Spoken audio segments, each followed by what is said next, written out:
Recently on Wild Reborn. Don't forget to like and subscribe. Imagine waking up, and your body starts moving, but you're not the one controlling it. You march into the forest, climb to a strange height, bite into a leaf, and die. Then something grows out of your head. This isn't science fiction. It's the real-life horror of the zombie ant fungus. In the dense tropical forests of Brazil, Thailand, Ghana, and parts of Southeast Asia, a fungus called Ophiocordyceps unilateralis is turning ants into mindless puppets. It's part of a group known as entomopathogenic fungi, pathogens that specifically target insects. First described in 1859 by Alfred Russel Wallace, this fungus captured scientific attention because of its extreme method of survival. It manipulates behavior. And the host it targets? The humble carpenter ant, specifically Camponotus leonardi. The process begins when a spore from the fungus lands on an ant's body. That spore penetrates the exoskeleton, spreading through the body and eventually reaching the brain. But instead of killing the ant immediately, the fungus has other plans. It releases neuroactive chemicals that interfere with the ant's nervous system, gradually taking control of its behavior.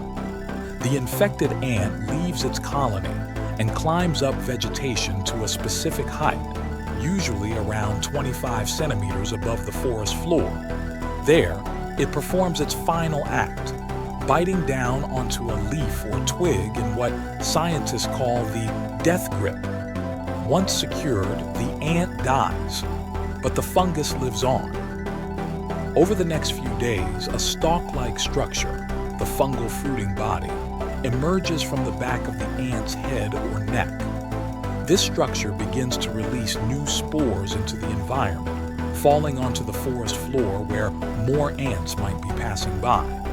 In this way, the fungus uses a single host to position itself strategically, maximizing the chance of infecting others.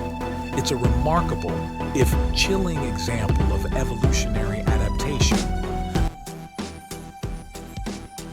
But ants are not defenseless.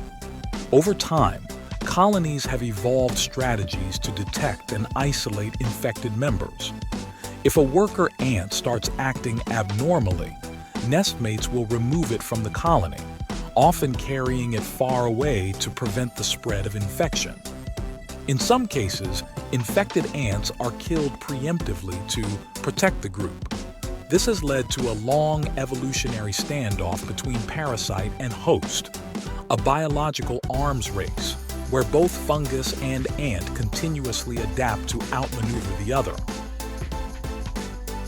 Today, scientists like Dr. David Hughes at Penn State University are studying how this fungus modifies behavior so precisely. Research suggests the fungus doesn't control the brain directly, but rather the muscles, using chemical signals to puppet the ant's movements.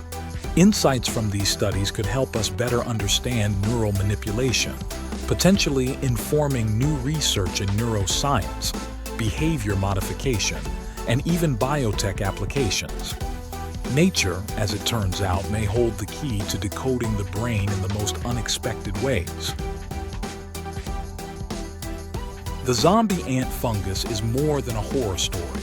It's a biological masterpiece, refined by millions of years of evolution. It's not a monster, but a survivor, with a strategy so effective it reshaped the behavior of another species entirely.